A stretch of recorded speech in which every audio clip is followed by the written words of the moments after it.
Welcome to the Raw Food Health Empowerment Podcast, where we delve into the powerful benefits of a holistic, high raw vegan lifestyle for achieving optimal health, brain function, and overall well-being. But it's not just about personal health. We're also passionate about community development and creating a culture of health through business and collaboration. Join us as we explore the intersection of raw food, holistic health, and community building to empower ourselves and others to live our best lives. I'm your host, Samantha Salmon, certified integrative nutrition coach and brain health licensed trainer. And today we are talking about the why behind incorporating more raw foods.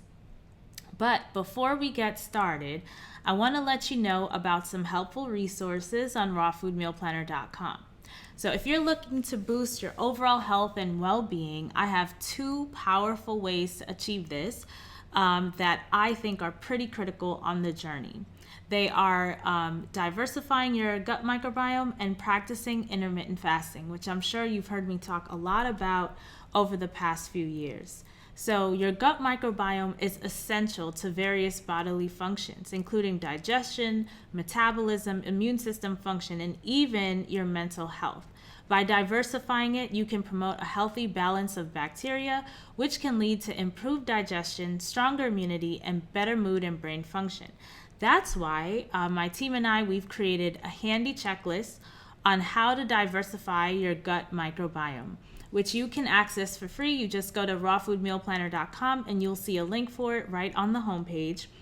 And I must say that eating a raw vegan diet or a high raw food diet is a great mechanism to making sure that you get a diversity of foods, because I'm pretty sure for most of you, you're probably sticking to the same 5 foods all the time, and either you're getting bored or it's causing health issues. When you look through the raw food recipe books, which I highly encourage, and I'm going to give you a resource too on meal plans, but if you look through them, you're going to get encouraged to try a variety of different fruits, vegetables, nuts, seeds, sprouted legumes, a variety of things, and spices. Let's not forget the spices that will help your gut health, will help your brain health, and will improve metabolic function.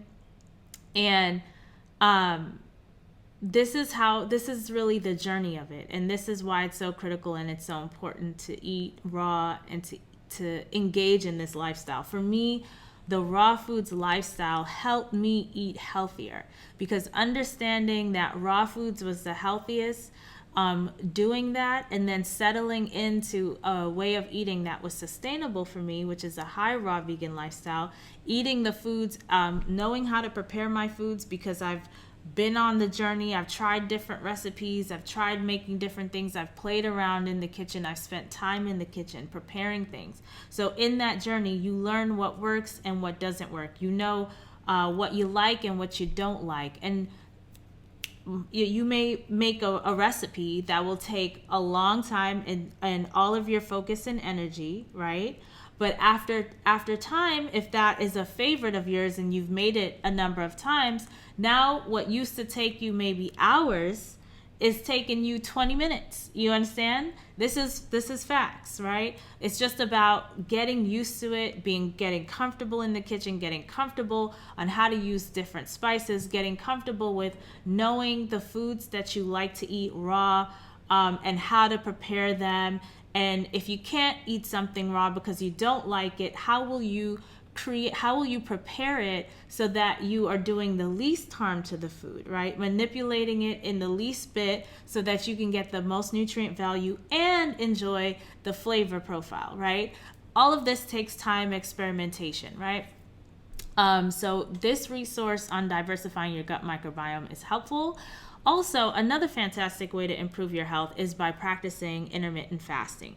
And there are a lot of nuances to this. And if you're interested in some coaching, because we're not going to have time to talk about it today, and I could go on and on and on, which reminds me a couple things. And I know this is kind of going on a tangent, but I have to say this. I think there's a lot of confusion with folks on what coaching is and what coaching is not. Here on the podcast, what I provide is a lot of education. So on this medium, I consider myself an educator, teacher. I also share stories because I find storytelling really helps us take action. We can see ourselves in the story and kind of figure out what resonates, what doesn't resonate, and see how we can make improvements in our own life if that's a goal that we share, right? Coaching is like having a guide on the side. A coach doesn't tell you what to do. A coach supports you in making a decision. What does that look like? That looks like maybe you share a struggle you're dealing with or a goal that you have. Like your goal may be, I want to eat 100% raw vegan diet. A coach will then say, okay, what a coach will not say is, okay, here's the meal plan, go eat, right? A coach is going to say, well, tell me more about that. Why is being 100% raw vegan important to you? What have you tried before? What hasn't worked in the past? What struggles have you had? Why do you feel that was a struggle? These questions, right? And we could go on and on and on, are the purpose of these questions is for you to do self-reflection so you can find your own answer. Because as a trained coach, and this is what's causing confusion in the industry, is because some folks call themselves a coach and they have never been trained on coaching, right? The goal of a coach, as a trained coach, you're taught, right? We come with the premise that you are an intelligent being. You actually know what's best for you. But sometimes, right, we cannot see the picture when we're in the frame, right? And I use an analogy all the time, right, of like the fish in dirty water, right? If you see a fish in a dirty fish bowl, for example, or even in the ocean or wherever, this fish is in dirty water. All it knows is that all of a sudden it's harder to see in the water, it's harder to breathe in the water, it's harder to move in the water, but it doesn't know why, right? You need a 5,000-foot view to see. You need to zoom out of the water to see what's going on, right? So people on the outside can see this water is dirty, but that fish in the water is not understanding. All it knows is that it's struggling, and it wants to not struggle anymore. So that's kind of like a coach. A coach is looking at your situation from very far away, which is why it may not be helpful for you or most of us to get coached by a family member or someone who knows you, who has some kind of attachment to you, because folks who have an attachment also attach onto you their own expectations, goals, dreams, and visions for your life that maybe you don't want for you. A coach is not really here to do that. Now, when I coach folks, right, when people come to me, they're in crisis situation, right? And if someone says to me, well, my body's telling me that I just need to have a steak every week because that's self-care, I come at it from the perspective that this person has read my book, has listened to my podcast, knows some information, right, before they reached out to me to talk to me. So there's something deeper going on here, because clearly you know that this is not a healthy food, right? But if you don't, definitely it's in the resources that are shared, but we don't spend our valuable coaching time going over and over all the things, all the educational things, right? Coaching is for coaching. Our coaching time, our coaching containers for coaching, and the resources you get afterwards in email, whatever, if that's necessary, is education. This podcast is education. I share sometimes different summits and things like this. I share a lot of educational tools and resources to share. But when we step into a coaching container, which is why you start off with an agreement that you sign off on, it's a commitment and also giving permission to the coach to be coached, right? You don't want to, because I've had people contact me and said, hey, can you coach my mom? Can you coach my grandma? Can you coach my friend? But remember, coaching, the person that is being coached has to want to be coached, right?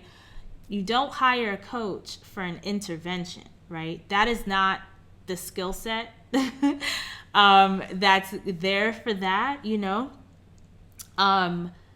that's not what coaching is about. The person that signs up for coaching needs to want to be coached, needs to be actively looking towards hitting a goal, and feel confident that the person that they're hiring to coach them can help them get there, but not leaning on them to do the work for them, because a coach cannot do the work for you. A coach can share resources, but again, you don't want to waste your time and money sitting on a coaching call learning, right? You can learn outside, learn with those extra resources, but you want to, on a coaching call, you want to break through those mental walls that are holding you back. You have not been taking action. Why? Right? Is it fear? Is it judgments about what people will think? Is it stress and you need to make some hard decisions or put some boundaries in place? We dig down and start asking those questions. So I just had to go on a tangent a little bit and kind of explain that. But I would love to share with you another fantastic resource, right? In your learning journey, I'm sharing these resources so you can, maybe you're in a position where you can do these things on your own, and hopefully these resources will be helpful. After you've tried to do some of these things on your own and you still are not breaking through, then coaching may be something that could be very helpful for you to kind of dig through why have I spent the time to put these things in place and yet I'm not seeing a result, or I know all this intellectually, I know all these things, but I haven't been taking action. Why is that? Maybe, a coach can support in that, and I am happy to support in that. And my link to set up a coaching call is on my website. But the other resource I want to share is about practicing intermittent fasting and how to do that, especially specifically for folks who have tried for a while and have been struggling, right? So you probably already know the benefits, right? That it's great for weight loss, or specifically excess fat release, improve insulin sensitivity, right? Insulin resistance is what caused type 2 diabetes. Insulin sensitivity is where you want to be, so the insulin is operating properly, not just the insulin, but getting to where it needs to go in the body in order for it to, process the sugar when you are eating healthy foods, right? Also, intermittent fasting helps with reducing inflammation, enhancing brain function, which is critical as we age. So these are all the reasons probably why you are looking to practice intermittent fasting. But if you've been trying and it's been difficult, I do have a resource for you called Fasting Made Easy in 7 Steps, with some helpful strategies to break through some of those issues that may have been coming up for you. So specifically reducing stress, improving sleep, and staying motivated, because typically those are the things that kind of rob us of the goal of sticking to a fasting, an intermittent fasting regimen. So you can download that resource again on rawfoodmealplanner.com. It's right there on the homepage. And I will make sure to share the links in the show notes to this episode. And also, I did mention the meal plan. So if you are tired of feeling overwhelmed by meal planning and trying to figure out what to eat to support an active lifestyle on your raw vegan journey, I'm excited to offer you a full month of meal plans and recipes. So this is all part of our new and improved 30-day raw vegan challenge. It, historically had a meal plan associated with it. I'm revamping that and including in there now a meal plan that I had in a put together for another program with nutritional breakdown. So it has the calorie amount, the fat, and all of the things that you would need to know if you're tracking macros and tracking calories, just to make sure you're eating enough for an active lifestyle, right? So folks who are training and looking to do certain things, I totally get it. I understand. I've been there. Okay. I've been there and was doing it. And after you get to a certain point, you don't need to do it. But in the beginning, you may want to track those calories and track the macros and stuff like that. So a 30-day meal plan has all of that information, of course, the recipes and all of this. And so you could download that going through the 30-day raw vegan challenge. So you get it as a part of the 30-day raw vegan challenge. And I'll put the link for that in the show notes. Okay. So you'll have that link. All right. So today we're talking about the why behind incorporating more raw foods. And I kind of alluded to some of that already. And I don't want to take too much time, but like raw foods are uncooked. So basically raw foods just mean, for those of you who are new to the lifestyle, it just means that you don't cook or heat the food beyond 120 degrees. So it's unprocessed, right? So that includes fruits, vegetables, nuts, seeds. You can sprout grains, but I would not eat grains raw. You can sprout beans, and you can eat those raw and sprouted. I personally don't do that on a regular basis because I'm just concerned, as someone who is concerned about gut health. There's certain foods that I feel like if it's too hard on the digestive system, I don't want to do that. I think it's better to just not eat beans than to eat them even sprouted like on a regular basis, because I just feel like it might be too hard. But that's a personal thing. Personal as in someone who has already been there, done that, right? On the journey. I mean, you could play around with it and try for yourself. I could tell you right now, I haven't heard of any data or research that says that you will get sick eating raw sprouted beans. Okay, I don't think that's the case. And there are things that you can make. So like you could sprout garbanzo beans and make some raw hummus, potentially. You can even use some seeds. I typically prefer the seeds and the nuts sprouted to make different things instead of the legumes, the beans specifically. But and then there's also lentils, which you can sprout. And I eat sprouted beans and lentils and things and nuts. My beans and lentils I do cook, right? So that's why I consider the way I eat to be a high raw vegan lifestyle. It allows for me more flexibility, right? So I'm going to travel to Europe and I'll be able to eat whatever I want to eat as long as it's considered clean in my view, which is high raw vegan basically. But I have the flexibility to, eat other healthy things that are rich in nutrients because cooked beans are still rich in nutrients. They're still valuable.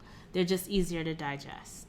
Whereas fruit, you're killing all the beneficial nutrients. And when you cook the natural sugars in the fruit, you're making something so sweet. You're basically making syrup, right? And this is when we start to get to a point where it is more detrimental than nourishing, right? So if I eat an apple, right, or even juice my apple, right? So there's two things. So the apple, a juiced apple, right, all organic. So we're not even gonna bring chemicals into the conversation.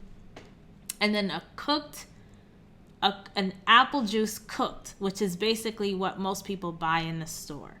It has been cooked, right? That's why you could buy it. Not only has it been cooked, but they've added preservatives and all this kinds of stuff. and it's on the shelf. It has like a far out expiration date, right? There's all this other stuff that's been done to it, right? Highly processed. So now the fruit itself, with the fiber and the juice, just the whole fruit, you're getting the fiber. The gut bacteria loves the fiber. And you're getting all the nutrients and everything, right? But the additional thing that the other stuff don't have is the fiber that feeds your gut bacteria. Your gut bacteria is happy, and it helps with brain health, metabolic function, all the things, right? We like to keep our gut bacteria happy. But then let's say that you're in a situation where your digestive system is compromised, and your immune system even could be, somewhat compromised. Maybe you're dealing with cancer, or maybe some kind of IBS or something like this, where you don't really even want to have too much fiber because it's making you feel more lethargic, because your body's working so hard to heal other parts of the body. It doesn't want to be focused on digestion. But even digesting an apple is not that much work, but it is more than drinking a juice, right? Because you don't have the fiber to process.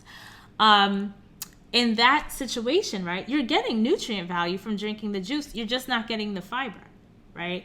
So that's all good. Nutrients, right? It's still high in nutrients. You're gonna feel the impact of the sugar, the natural sugars, a lot more than with the fiber, right? The fiber provides kind of like a slow release of the sugar, whereas without the fiber, you're getting all of that, which will affect, you may get an effect. You may feel something with this. I know me personally, I feel it, right? I feel, just kind of like a little bit more tired. It's doesn't necessarily last long depending on how much I'm drinking, right? And what I add to it. So typically, when we do something like an apple juice, we want to cut it with some green stuff. So maybe you're juicing celery or something like this to kind of minimize the sugar a little bit. But at the same time, you're increasing nutrient value from the other vegetables and stuff, right? But so we're just comparing the apple right now. So that's the raw apple juice, right? So cold pressed juice would be in this situation. When you high pressure pasteurize the juice, you lose some enzymes, but that is definitely a lot healthier than a cooked pasteurized apple juice, okay? The cooked pasteurized apple juice, not only are you getting all that sugar, right? But without the nutrient value, it's been cooked. All the nutrients have been stripped, right? So now you're just getting sugar, okay? Yes, it tastes good, whatever, but you're just getting sugar. Whereas the raw juice, you're getting sugar and nutrients. The sugar, your brain needs sugar to do its work. The body needs those calories, right? Sugar has its purpose, right? But with nutrients attached, right? And then, of course, with the fiber intact, the impact of the sugar affecting your cognitive abilities in terms of just energy level, focus, and things like this. This is me just talking from personal experience. The fiber kind of cuts that, right? But then you get fuller on fiber. So you have the option. For me, the option is on this side of the spectrum with the raw whole fruit or the raw juice. There is a place for both of them. And then we didn't even talk about smoothies. Smoothies is basically the same thing as this fruit, but you're mixing it maybe with some water or something, some other stuff. So you just have all this fiber, a variety of different fruits and vegetables or whatnot. So, there are different enzymes and gut bacteria that's necessary to break all that stuff down, but it's all totally fine. Right? All of it's totally fine. The smoothie is basically pre-masticated. Right? Something else chewed it up for you. But this is just for those who are new to this whole lifestyle. That's just an introduction of how you kind of think about this, and going deep into the raw vegan lifestyle helps you to kind of understand what makes our bodies go, what's important for our bodies to function well. And how can I make it a regular practice? So we want to incorporate more raw foods in our diet so that we can have the most significant health benefits. We want to make sure we are eating a variety of foods, especially our cruciferous vegetables, to make sure we're having proper and regular bowel movements, and having a really healthy digestive system, right? And we talk, not only are the raw foods and having the variety of raw foods going to be critical for just getting a wide range of nutrients, right? Because I personally do not use any multivitamins. I don't do the vitamins or the pills or anything like that. I'm getting all my nutrients from the foods I consume. And that's another reason why I really like juicing, because if I feel like I'm really lacking something that would take me a lot of fiber to catch up to get, I'm going to juice to accelerate me absorbing what I need, right? Not only do you get a variety of nutrients, but also it aids in digestion. As I mentioned, raw foods have the enzymes to help us with digestion. Once we hit the old age of 30, right, we start to lose digestive enzymes. So when we eat raw foods, it actually helps to digest the food for us. It helps with releasing excess fat. Your raw foods are rich in fiber, rich in water. You have the water, you have the fiber. That's just a recipe for cleansing out the colon, right? And keeping all the toxic waste moving out as it should. And then you improve your energy levels. There are ways to tank your energy levels on a raw vegan diet, which is why you need to experiment. Stay at it and find the sweet spot, right? Find the sweet spot for you. I found the sweet spot for me. Okay, at one time in my 20s, I was doing 6 bananas in the morning, right?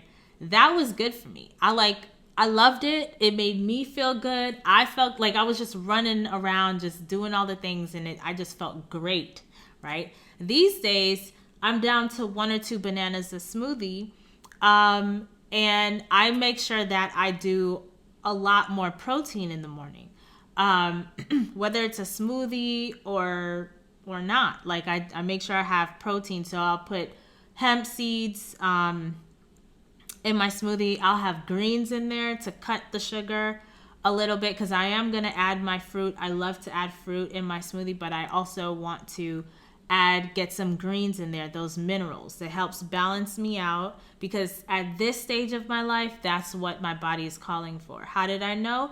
I felt a way. I knew how to fix it because I've immersed myself in learning this. So I highly encourage you to immerse yourself in the learnings. And I have years now of podcast episodes. You can listen and go all the way. And I'm very much accessible. So you can email me at info@rawfoodmealplanner.com and let me know what resources you find that would be really helpful to you. I am in the market to partner with plant-based doctors and whole food vegan nutrition nonprofits to really scale this movement up. I really believe in collaboration and working together, as you heard in the beginning of this podcast, so that we could get more and more people on board with this, right? We need more doctors telling their patients about the opportunity of eating this way to help them keep their kidneys healthy, so they don't have to end up on dialysis, or maybe reverse some kidney issues or kidney disease, right? And we had Dr. Brooke Goldner on the podcast talking about how she's done that for herself and how she's helping people do that right now. So we just need to get this message out there and scale it up. But let me know if there are any resources that you're needing to get yourself immersed in this. Get steeped like a tea bag, right? You want to be soaked in this, in this raw food lifestyle, even if in the raw food knowledge, even if you're not 100% raw vegan. You do not need to be 100% raw vegan unless you find yourself in a crisis situation where you need some metabolic help, right? So on a deep cellular level, right, there's some kind of illness happening, like a serious illness. I would run to raw foods. I would run to juicing to help and support my body in healing. And I would also run to herbs. I think herbs are crucial in those crisis emergency situations. All right. And so start where you are. If you're new on the journey, start where you are. That's basically how I got started. When I started my vegan journey, I pretty much started high raw vegan because, you know, eating whole foods versus processed foods is something I already kind of knew because my mom in particular, but also her sisters. Remember, like my whole family raised me. My mom, her siblings, their partners, my grandma, I had a nanny, and of course my dad, like, you know, so the message in my family was you have to eat vegetables. My mom did not like eating out, so we had a lot of home cooked meals. And I did get some processed food. Like my processed food really was like the American cereals, like the Honey Nut Cheerios and the Frosted Flakes. And then, you know, we would go to Costco. So I would get like taquitos and pizza pockets and stuff like this. When, you know, she's not home, I could just pop them in the microwave and I had something to eat, right? And I really liked it because who doesn't like meat, cheese, bread? I mean, that's what most Americans are eating, right? So now taquitos and pizza pockets, they don't have, or they didn't at that time, I'm pretty sure it's still the case, vegetables, right? I did not like vegetables at all, right? So then I go vegan and I ended up gaining a lot of weight, eating a lot of pasta because I basically just stopped eating meat and dairy. And I knew I had to get into eating vegetables. So the way I figured out how to do it was having smoothies in the morning. And so I would have green smoothies to get the greens in. And it took me a while to develop a practice of like getting greens in later in the day, right? So I started, you know, I would check out the raw vegan restaurant because I was living in the Bay Area at the time. So, you know, so you talk about the first 3 months of me being vegan, I'm being introduced to raw foods already and going to the library, picking up raw vegan books, you know, Annie Fio and the woman from Pure Food and Wine, Sarna, in New York City. And they both had books, and I forget what other books I had picked up. Dr. Doug Graham's 80-10-10. I was watching Fully Raw Christina at the time. You know, like all this stuff was going on. And this is back. Yeah, I'm not sure if Fully Raw Christina was out at that time. But definitely Annie Fio and Son. I remember their recipe books in particular because those were like my staple raw vegan recipe books. And then I would go to Cafe Gratitude. And then they had, I had a group of folks that, you know, they were doing like meetups and things with like raw vegan events and stuff like this. But yeah, because I didn't like vegetables, it took a while. The only time I was really eating vegetables at home was in my green smoothies.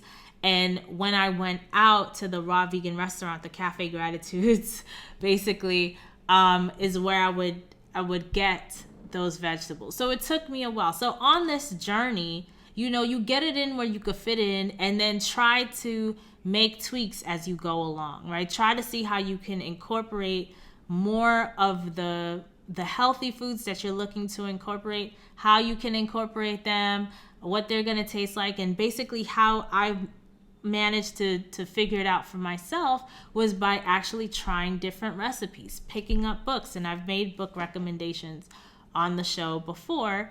And I have been trying to work out a series on Instagram lately called the Brain and Body Bookshelf, where I talk about some book recommendations. I've been having some tech issues, so we're going to work that out. But yeah, you can go through my website and see the recommendations. But if you just join the 30-day Raw Vegan Challenge, you'll get a ton of recipes. You'll have meal plans for a whole month. So 30 days of actually doing it with all the calorie counting and everything. I mean, at that point, you should really know what can work for you and what can't work for you. So thank you all for joining and listening to this episode, and I hope you have a great, amazing week.